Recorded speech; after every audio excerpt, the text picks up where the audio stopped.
Bom dia, boa tarde, boa noite. Nós somos o Grupo 5 do projeto Garimpei e nós estamos aqui apresentando a primeira entrega do projeto, a entrega de base, na qual nós estamos apresentando através do GitHub Pages. Eu sou o Matheus Afonso. O nosso projeto ele é um bazar online, onde comunidades podem se inscrever nesse bazar e assim poder vender produtos, não tendo nada de entrega online, algo totalmente mais direto, onde o cliente vai comprar e se comunicar diretamente com o vendedor. Pode ser, por favor? Nós temos nossa equipe, que é composta por minha pessoa, Matheus Afonso, pelo Paulo Victor, pelo Vinícius Saturnino, Thiago Mesquita, Juliana Pereira, Daniel Barcelos, Matheus Gomes, Denis Rogers e Vitor Jorge. E logo embaixo nós também temos o heatmap da equipe, que foi onde nós fizemos uma reunião para poder ver os horários nos quais os alunos têm disponibilidade e assim, através de um heatmap do mapa de calor, nós conseguimos pegar quais são os melhores horários para fazer as reuniões, poder parear, na qual, como exemplo, nós podemos ver que das 18 às 19 às 20 e até 22 às 23, nós temos um horário bom, na segunda, terça, quarta e quinta.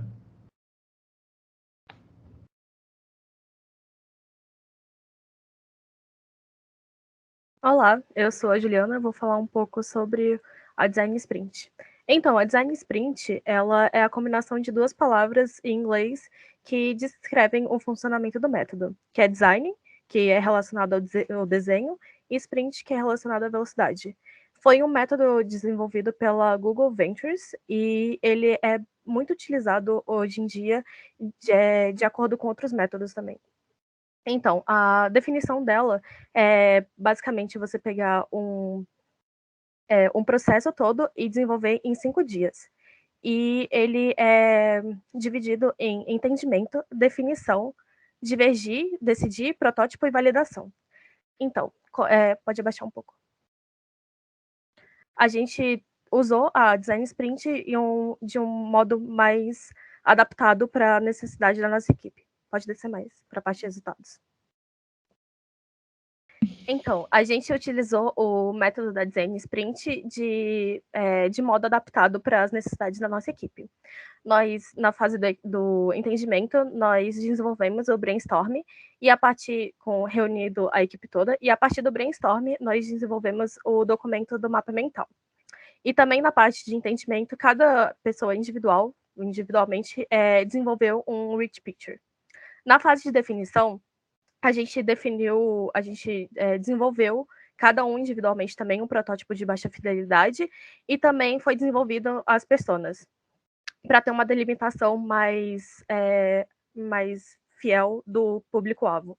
Na fase de decisão, nós elaboramos um rich picture final baseado em todos os rich pictures que foram desenvolvidos individualmente.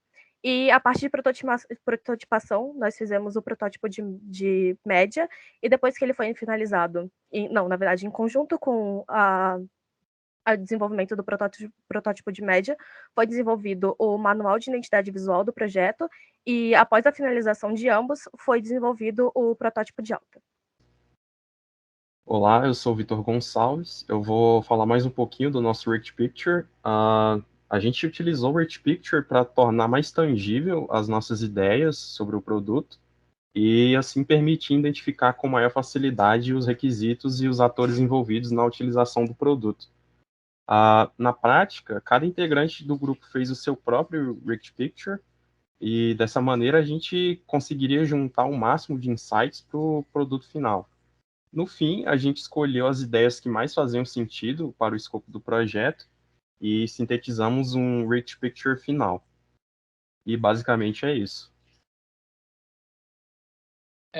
Como uma ferramenta para alimentar o checklist administrativo das atividades que nós iríamos desenvolver, os prazos e as responsabilidades que devem ser desenvolvidas, nós escolhemos o 5W2H, onde o mesmo tem a função de definir o que nós vamos fazer, por que faremos, onde faremos, quem que vai fazer, quando será feito, como e quanto custará, tendo assim uma base a mais também na estimativa dos custos e complementando o desenvolvimento dessa estimativa de custos nos protótipos futuramente.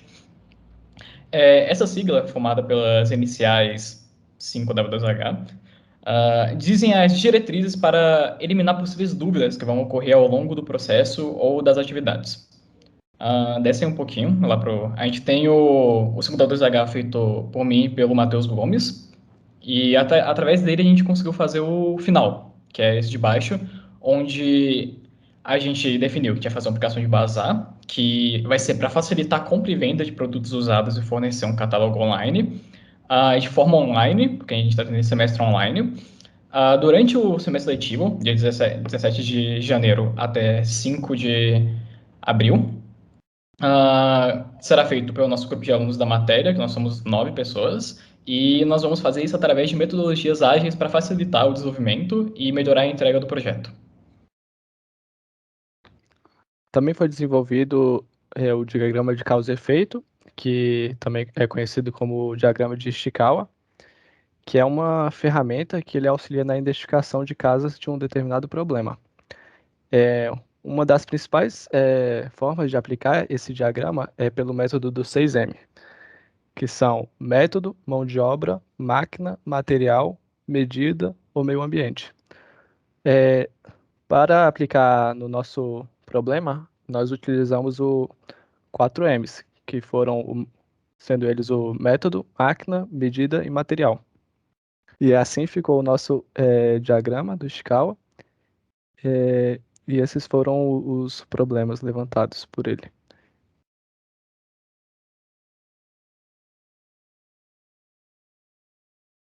Olá, eu sou o Daniel e eu vou apresentar o nosso plano de riscos. O plano de gerenciamento de risco ele tem o objetivo de identificar, analisar e planejar medidas contra possíveis riscos para o nosso projeto. Dentro do plano de risco, nós aplicamos a estrutura analítica de riscos, que ela busca categorizar esses riscos em diferentes categorias, agrupando eles. Nós categorizamos em 4: riscos técnicos, que estão associados à tecnologia, complexidade, requisitos e qualidade; riscos externos, que estão relacionados ao cliente, mercado ou ambiente; riscos organizacionais, que estão relacionados à priorização, dependências e recursos do projeto; e risco de gerência, que são relativos à estimativa, controle, planejamento e comunicação. Bom, a análise quantitativa, ela tem como objetivo analisar e categorizar os riscos. Na probabilidade, nós temos um peso de 1 a 5, sendo 1 para muito baixa e 5 para muito alta. O impacto é a mesma coisa, o impacto muito baixo até o impacto muito alto.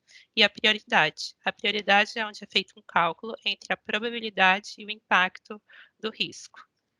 Feito isso, nós levantamos alguns riscos e colocamos ações preventivas e ações corretivas.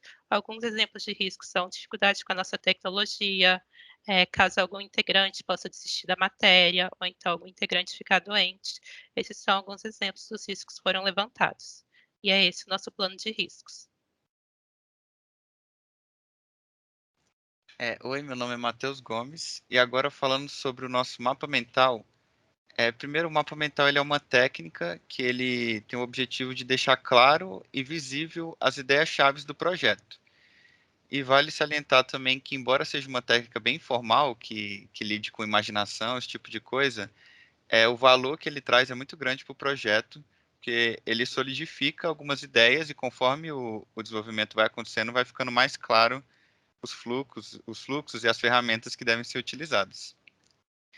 Aí a metodologia que a gente utilizou para fazer o nosso mapa mental foi primeiro colocar uma ideia central no diagrama, depois ligar ramos dessa ideia principal para as ideias secundárias, terciárias, assim por diante.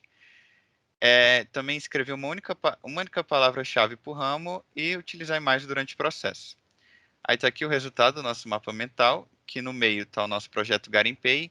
Aí a partir dele nós temos as tecnologias, os stakeholders, a plataforma, as aplicações similares e as funcionalidades. Aí, a partir dessas ideias secundárias, tem as terciárias, que podem ser, por exemplo, nas tecnologias back-end, front-end, e as terciárias, no caso, quaternárias, do back-end, por exemplo, é Node e Django, que são tecnologias, frameworks, que a gente possivelmente vai usar no projeto. A gente pode não utilizar os dois, mas um deles podemos usar.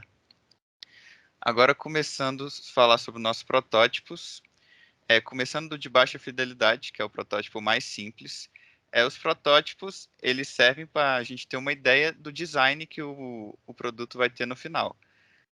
Aí, no protótipo de baixa fidelidade, a metodologia que a gente usou foi cada membro desenvolver o seu próprio.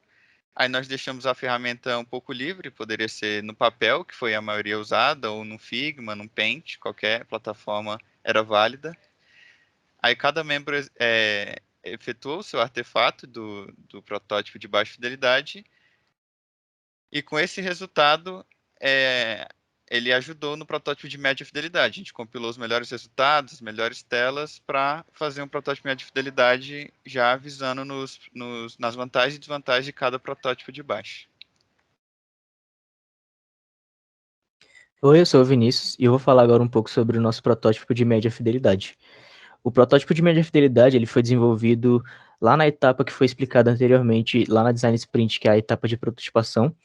E nessa etapa, a gente buscou compilar todos os protótipos de baixa fidelidade, tudo que a gente achou que seria necessário ter como fluxo para poder criar esse protótipo de média.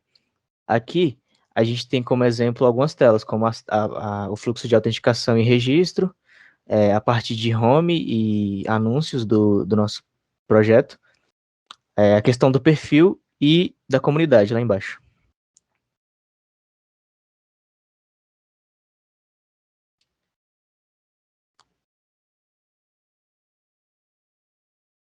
No protótipo de alta fidelidade, a gente decidiu desenvolver ele nessa sprint, porque a gente tem como ideia inicial desenvolver um protótipo de alta fidelidade que não seja nossa versão final, mas que ele vai ser evoluído com o tempo.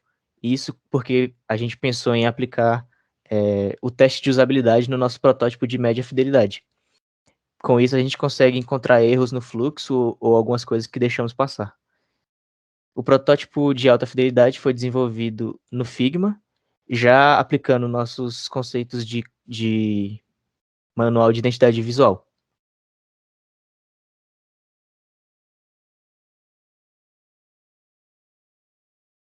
Meu nome é Paulo Vitor, eu vou falar um pouquinho agora sobre a técnica de licitação que a gente utilizou, chamada questionário.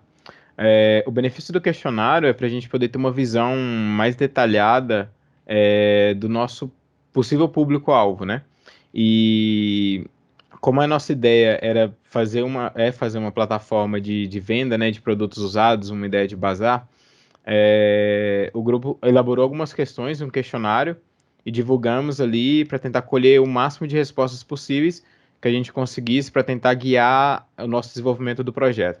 A primeira questão ela aborda se a pessoa já fez algum tipo de venda de produto usado online, e a partir dela a gente já consegue filtrar as pessoas que nunca fizeram uma venda online ou de produto usado, dessa forma evitando ter respostas aleatórias, né, que não vão trazer nenhum tipo de fruto para o projeto. E para as pessoas que responderam sim, a gente segue com uma segunda pergunta relacionada se ela já utilizou algum dos serviços mais famosos, por exemplo, OLX, Enjoei, Mercado Livre, Instagram, grupo do Facebook e assim diante. Já na segunda pergunta, o Matheus Gomes pode abaixar um pouco mais para o pessoal acompanhar também. Na terceira pergunta tem uma escala de 1 a 5, que seria o nível de satisfação das pessoas utilizando essas plataformas, né, para a gente ver se o modelo de negócio dessas plataformas já está sendo eficaz ou não. E a resposta foi bem positiva, então isso também ajudou a gente a ter uma ideia de quais requisitos, né, do que a gente precisaria abordar no nosso projeto. Já na quarta questão, a gente deixou aberto, né, para o usuário poder falar aquilo que ele achou melhor nessa experiência, né, o que ele mais gostou. Alguns falaram em relação à facilidade de divulgação, rapidez e assim em diante. Já na quinta questão ali, a gente tentou abordar o que ele menos gostou, né, para a gente identificar algum tipo de coisa que poderia ser um conflito para o usuário, ou algum tipo de bloqueio. E alguns levantaram questão de ter um controle anti-golpe e assim em diante. Já na sexta questão, a gente deixou livre para o usuário, né, e questionamos ele, se ele fosse criar um sistema de venda, né, desse segmento online, qual funcionalidade ele acharia mais importante? E aí teve pessoas que falaram facilidade de comunicação, pagamento dentro da plataforma e assim em diante. E por fim, a gente finalizou perguntando se tinha alguma funcionalidade que já existe nesses produtos, né, que já estão no mercado, que a pessoa que está respondendo o questionário acha desnecessário, que não deveria estar presente. E a resposta foi que não teve nenhum tipo de funcionalidade, né? Com isso, a gente conseguiu um resultado ali de 6 requisitos, 4 funcionais e 4 não funcionais, que nos ajudou aí no planejamento do projeto. Outra técnica de licitação que nós utilizamos foi o brainstorm, que ele consiste em uma reunião na qual a gente tem um tempo limitado para discutir, explorar ideias e levantar o máximo de requisitos que conseguirmos dentro do tempo. Como estamos ainda no momento de pandemia, nós optamos para fazer essa reunião online e nós utilizamos o Miro para poder anotar nossas ideias e nossos requisitos. Inicialmente, nós juntamos todos, fizemos todos juntos, e no momento depois a gente decidiu por separar eles em não requisitos, nos quais a gente não iria usar no nosso projeto, em requisitos funcionais e requisitos não funcionais.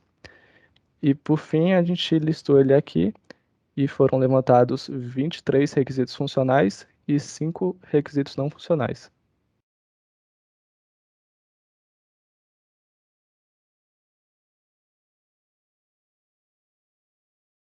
Dando uma visão agora bem breve sobre uma terceira técnica de licitação que a gente utilizou, que foi a introspecção, que seria a gente tentar se imaginar no lugar do usuário, né, utilizando a plataforma, e quais funcionalidades a gente acharia que seria importante. E através do resultado, né, dessa introspecção que os membros do grupo fizeram, a gente chegou no resultado ali com uma lista de requisitos que posteriormente foi filtrada e foi trabalhada ali para o nosso resultado final.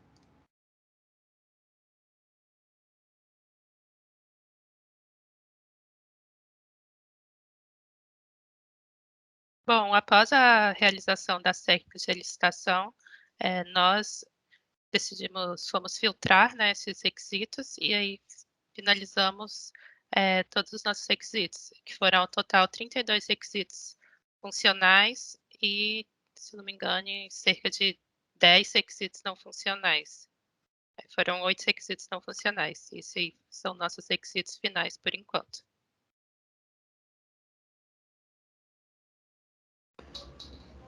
Olá pessoal, meu nome é Denis Rogers e agora eu vou falar um pouquinho mais sobre o backlog e também a priorização.